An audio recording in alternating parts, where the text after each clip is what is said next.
アボカドの新レシピ4種類解説。ジャスパルと申します。新フィールドアンバー渓谷の実装とともに追加された4つの追加レシピが判明したようなので、皆さんと一緒に確認していきつつ、無課金初期税パルの視点で解説考察していきたいと思います。これから長い期間作っていくことになりそうなレシピかと思いますので、ぜひ皆さんの思いつく活かし方だったり注目のレシピも教えていただけたらなと思います。それでは参ります。ということで、まず最初に新食材であるツヤツヤアボカドについてざっくり触れておきたいと思います。ツヤツヤアボカドは1個162エナジーとなっているみたいです。かなり高いですね。153エナジーの目覚ましコーヒーや140エナジーの若草コーンよりもこれまた1段階高いエナジーを持つ高カロリーな食材でした。高カロリーなのはイメージ通りでしょうかね。上から数えると、しっぽ、かぼちゃ、ネギ、キノコ、アボカドと5番目にエナジーの高い食材となっていて、167エナジーのキノコに匹敵するほどのエナジーの高さとなるので、集めるのが大変そうなことは想像がつきますね。ちなみに現在集められるポケモンもフライゴンとイワパレスのみとなっておりまして、600族ボーマンダはなんと集められないということで、環境初期は食材ポケモンのフライゴンに頼るしかないという場面も多くありそうですね。いや、フライゴン完全に環境入りとなりそうです。トープでもね、ぜひ狙ってみてください。さあ、そんなつよつよ食材ツヤツヤアボカドを使うレシピ4種類早速見ていきましょう。こんなお名前とビジュアルなんだそうです。カレーシチューから新緑アボカドグラタン、サラダから地ならしワカモレチップス、砕けるアボカドサラダ、デザートドリンクからグラスミキサースムージー、以上4種類となりました。なんとね、全部アボカドを使うレシピとなりました。かぼちゃの時と違ってね、告知の文章にはアボカドを使ったとは書かれてなかったんですが、全部アボカドの料理ということになりましたね。ということで、最初にね、小さいサイズのレシピから順番にお話ししていこうかなと思います。ってことで、まず最初に小さめレシピ2つ一緒に参りたいなと思います。サラダの砕けるアボカドサラダとデザートのグラスミキサースムージーです。まず最もサイズが小さかったのが砕けるアボカドサラダ。ツヤツヤアボカド14個、若草大豆18個、ピュアなオイル10個の合計42個の食材を使う中小型のサラダとなっております。お豆腐とアボカドってかなり合いますよね。上にはね、海苔ですかね、もう乗っていそうなので結構和風テイストなサラダなんじゃないかなという気がします。おそらくね、名前の砕けるはポケモンの特性砕ける鎧から来ているものと思われます。豆腐やアボカドを砕きながら食べてね的なことなんでしょうかね。本家ゲームでは物理攻撃を食らうと防御が下がる代わりに素早さがぐーんと上がるやつですね。ジョジョ第3部のポルナレフのシルバーチャリオッツも甲冑を脱いだ方が早い的な感じなんですけど、これ伝わりますでしょうかね。ボーナス値は 35%、基礎エナジーは7125となっております。エナジーで比較すると食材49個の瞑想スイートサラダの方が若干上となります。あちらはね、エナジーの低い食材が多い代わりにボーナスが 48% なのが優秀なんですよね。ってことで続いてグラスミキサースムージー。アボカドとトマトが突き刺さっている、なかなか攻めたビジュアルのスムージーとなっております。でも非常に美味しそうです。こちらはツヤツヤアボカド18個、杏仁トマト16個、モーモーミルク14個の合計48個の食材を使うデザートで、ボーナス値はアボカドサラダと同じく 35%、基礎エナジー8165となっております。何気にね、食材55個を使うプリンガラモードよりも基礎エナジーが高いんですが、そのためかボーナスは控えめの 35% に落ち着いているといったところでしょうか。ちなみに名前のグラスミキサーはブラックホワイトのパートナーポケモンツタージャなんかが使える葉っぱカッターの特殊版みたいなやつですね。ツタージャもね、そのうち周年イベントとかで来てくれるんじゃないかなと思うので、アボカドを集めてくれるかもしれませんね。ってことで、まずこの2つのレシピについてお話ししていくんですが、私もともとですね、サイズの小さい料理って基本的にはそのうち作らなくなってしまうものだと思っているので、若草サラダとかスコーンくらいまでは料理ガン無視で進行してもいいんじゃないかぐらいの、結構過激寄りな思想を持っているんですよね。なのでそんなに重要なレシピではないだろうなと思っていますが、これ以外のアボカドを使うレシピがもうとんでもなくでかくて、実質アンバーに行ってからじゃないとまともに作れない系のレシピとなっているかなと思うので、アンバー登場キャンペーンだったり、トープ洞窟でもゲットできるナックラーなんかをね、育てながらゲームを進行するぜっていう方は道中これを作る機会もかなりあるんじゃないかなと思います。アボカド以外の食材についても狙ったかのように最強レシピ群で使えますし、非常に汎用性の高い食材たちなので、いつかのアンバーを目指してコツコツアボカド料理を作りながらナックラーたちを育てていくっていうのに非常にね適すんじゃないかなと思います。ただしですね、料理のサイズが絶妙に調整されておりまして、トープの時点では鍋33個なので、この2つのレシピってスキルなしでは作ることができません。また、うの花に行っても45個なので、グラスミキサースムージーの方はスキルなしでは作れません。ってことで、基本的にラピス以降で作っていくことになるかなと思うんですが、ラピスまでいけると、それこそコーンを使った優秀なレシピが多数出てきますので、そこからはコーンレシピのレベル上げもしたくなりそうなんですよね。で、もっと言うと、ラピスの鍋最大値57に料理パワーアップ S レベル7を2回重ね掛けすれば119になるので、グラタンまで作れるっちゃ作れるんですよね。なので、それができそうであれば、そっちをレベル上げしてもいいのかなと思います。なのでね、この小さめレシピ2種は、メインの活躍タイミングとしては、ラピスでコーン担当をゲットするまでのつなぎくらいになっちゃうのかななんて少し思いますね。まあ、結局のところね、基本的にはアボカドのポケモンを育成しながら進行する場合に多少出番があるレシピって感じだと思うので、初心者の方でアンバーキャンペーンで強いナックラーや石住まいと仲良くなったよっていう方がラピスくらいから活躍させられるレシピなんじゃないかなと思います。ぜひね、素敵な出会いがあった際は、この後紹介するレシピたちとも合わせて作れるかどうか検討してみてください。そんな砕けるアボカドサラダとグラスミキサースムージーでした。さあ、それではアンバー環境の本命となりそうな最強レシピたち見てまいりましょう。まずはサラダ、地ならしワカモレチップスです。つやつやアボカド28個、若草コーン25個、激辛ハーブ30個、若草大豆22個の合計105個の食材を使った新たなサラダの最強レシピですね。ボーナスは現在の最大値である 78%、そして基礎エナジーは 25,612 となっております。次に紹介するグラタンを抜いて、このワカモレが全料理のエナジー最強レシピとなっております。いや、来ましたね、ワカモレ。個人的にはね、アボカドの料理といえば真っ先にワカモレが思いつきましたし、コーンとハーブを使うのにもめちゃくちゃ適していそうだったので、ここはほぼ予想通りというかドンピシャのレシピだったなというところです。で、画像ではね、トマトも使われていそうなんですが、トマトってパンケーキでもリンゴ酸サラダでも使われているので、ちょっと多すぎないと思ってたんですが、そこは大豆がカバーしてくれる形になっているみたいです。ちなみに大豆要素ってどこなんでしょうかね。まあ、一応豆みたいなのが入っていそうにも見えるので、これということなんでしょうか。ちなみに名前の地ならしは威力の低めな地震で素早さを下げるやつですね。意外と対戦環境でもそれなりに現役な技のイメージがあります。岩石封じか地ならしかみたいな感じで、チャンピオンズではお世話になるかもしれませんね。まあ席に座ってゆっくり食べるというよりは、大勢でね、みんな立食でノリノリ地ならしで食べるのにぴったりそうなワカモレチップスなんじゃないかなと思います。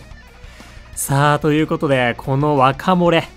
さすがに最強だと思います。最強とさせてくださいですね。アボカド28個がまあおそらくネックにはなってくるだろうと思うんですけれども、コーンとハーブ意外といけるんじゃないかなと思うんですよね。まあ、彼らもね、非常にエナジーの高い食材ではあるんですが、海竜とキテルグマ、バケモンなんですよ。なので、育っている方であれば、かなり何とかしてもらえることと思います。で、煉獄カレーもね、いよいよスキルなしで作れるようになってきましたので、やっぱりね、アンバーでは海竜が大暴れするんじゃないかなと思いますね。逆に、コーンやハーブの担当が育っていない場合、どうしましょうね、これね。ミニリュウもヌイコグマもアンバーに出てこないんですよ。ってことで、さっきね、小さめレシピ2種の時にもコーンについての話を出したんですが、ラピスに行ったら、やはりしっかりとミニリュウ、ヌイコグマ探しておいてほしいなと思います。このレシピの登場でより重要度が増したように思います。で、大豆22個に関しては、これまで忍者シリーズだったり、目覚めるパワーシチューを作ってきた方であれば、なんとかなるかなと思いますし、アンバーにはヨーギラス族は登場が確定しましたので、大豆は現地でもなんとかなるかとは思います。ということで、海竜やキテルグマを育てていれば最強レシピという認識で間違いないんじゃないかなと、今のところ思っております。サイズがね、105個と、そんなに大きくもないので、鍋81個まで上げれば、マイナスレベル7でもスキル1回で作ることができますし、鍋78の状態でも、通常の料理パワーアップ S レベル6以上あれば、スキル1回で作っていけるので、作りやすさはそれなりなんじゃないかなと思います。78あればね、煉獄ラインもクリアできてますし、鍋マックスにしなくても作れて、ホリデーにね、夢のかけらを回せますし、もっと言うと次に紹介するグラタンが無課金にはなかなかきつめな料理となっているので、鍋拡張3回止めっていうのも選択肢に入ってくるのかなとちょっと思います。結局ね、カレーのためにマックス拡張をする気もするんですけれども、それは次にお話ししたいかなと思います。ってことで、サイズ的にもおそらくね、来年の5月くらいにスプリングフェスが来て、もっと大きいサラダの新レシピが発表されることとは思うんですが、それがとんでもなく強くて作りやすいとかでなければ、アンバー環境のサラダは本当に若漏れとリンゴ酸サラダの2本柱で1年2年いくんじゃないかなっていう気がしますね。それぐらい環境にマッチしていそうな料理に思えます。本当に弱点らしい弱点はマジで海流キテルグマ不在かと思いますね。あとはね、今回ゴールドでいうところのボスゴドラみたいなアボカドを B 食材で持ってこられるポケモンが現時点ではいないので、アボカドの厳選がかなり大変そうというところになるでしょうかね。イワパレスの食材セレクトだと、ポテトとオイルは負けん気サラダでも使えるので、サラダとの相性悪くはないですし、コーヒーもね、蒸しタイプのクワガノンがいるので、そこもアンバー的に相性は良さそうです。ですが、無課金でね、金種を使わないとなかなかね、イワパレスって簡単には育てられないですし、ポテトとオイルを使うグラタンがね、今は作るの難しいので、海流軸で行きたいなら、結局フライゴンだしな、ムムムムムといったところでしょうかね。マジでね、フライゴン厳選でこの若漏れの行方が決まるのかななんてちょっと思いますね。そのあたりが実際に作ろうとする際の大きな障壁になるのかなと思います。なので、最強格の料理でありながら、アンバー現地での厳選がしにくい点が大きな弱点となりそうで、しかしながら作れる人にはめちゃくちゃ強力で、アンバー環境を最初から最後まで支えてくれそうな、とってもホットな料理、それがこの若漏れかなと思います。ぜひ初心者の方もここを目指したラピスでの厳選検討してみてください。サラダ地ならし若漏れチップスでした。最後4つ目はドチャデカレシピ。カレーシチューより新緑アボカドグラタンです。まずビジュ良すぎますよね、これね。一皿でね、アボカド1個を贅沢に器として使っているようなので、アボカド22個を使っているこのグラタン、1回で22皿分作ってるんだと思います。カビゴンなかなか食べますね。そしてグラタンが登場しましたね。シチュー族ってことなんだと思いますが、今後のカレーに広がりがありそうないいレシピなんじゃないかなと思います。ってことで材料が、つやつやアボカド22個、ほっこりポテト20個、モーモーミルク41個、ピュアなオイル32個、合計115個の食材を使ったカレーの新たな最強レシピです。ボーナスは若漏れと同じく 78%、基礎エナジーは 24,802 となりました。ということでね、とにかくこのグラタン、でかすぎる。115! でかすぎますって。先ほどもお伝えしたより、アンバーで鍋最大まで拡張した場合81、そこに料理パワーアップ S レベル7の31が乗っかると112。ということで、作れへん。スキル1回では作れへんということで、若干ね、無課金には作りづらそうなレシピなんじゃないかなと思います。逆にね、これ料理パワーアップ S レベル8がなんか年明けぐらいにアップデートで追加されるみたいな、そういう伏線だと思いたい。またミルク41個、オイル32個もなかなかですよね。ってことで、料理パワーアップ S レベル8が来るまでは放置安定と思いきや、意外とね、それまでだったとしても作っていけそうな要素は整ってるんじゃないかなとは思います。というのも、まず新600族ボーマンダ、スキルが鍋拡張ってことで、育てることさえできれば常にね鍋拡張持ちに入ってもらうこともアンバーでは可能になるかと思います。他にもオイルのレントラーだったりポテトミルクのマスカーニャがいれば、このスキル重ね掛けをするっていうのもそれなりにできるんじゃないかなと思うので、グラタンにもアクセスしやすくなるかなと思います。なのでこの辺りのポケモンの育成状況と食材パターンによってひとまずの評価が大きく変わりそうな料理になるのかなと思います。ちなみにパルはゴールド環境では負けん気サラダをずーっとスキルの重ね掛けで作ってまして、それこそジバコイルとレントラーとマスカーニャで作ってきてたので、意外となんとかなるんじゃないかなと思ってます。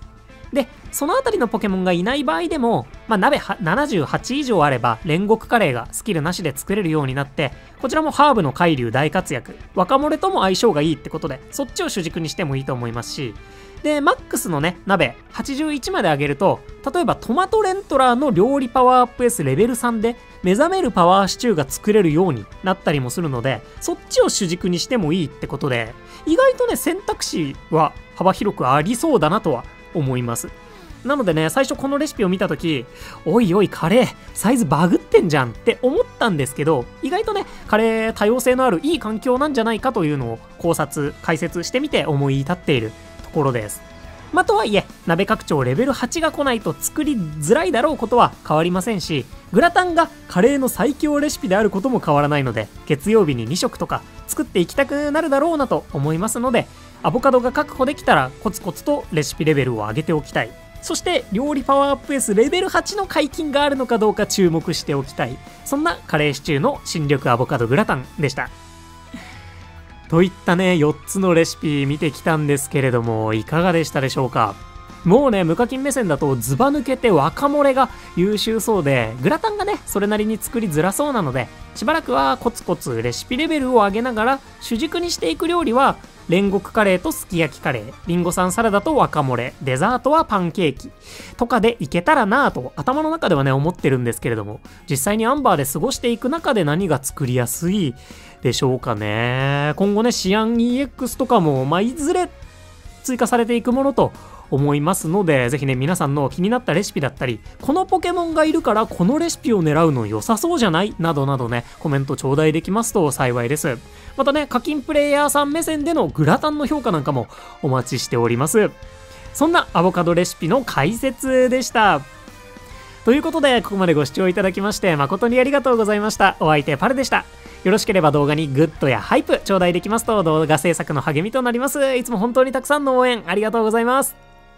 それではね、まずはアボカドの厳選からですね。かぼちゃの厳選も終わってないんですけどね。皆様に素敵な出会いがあることを願っております。またね、バイバーイ。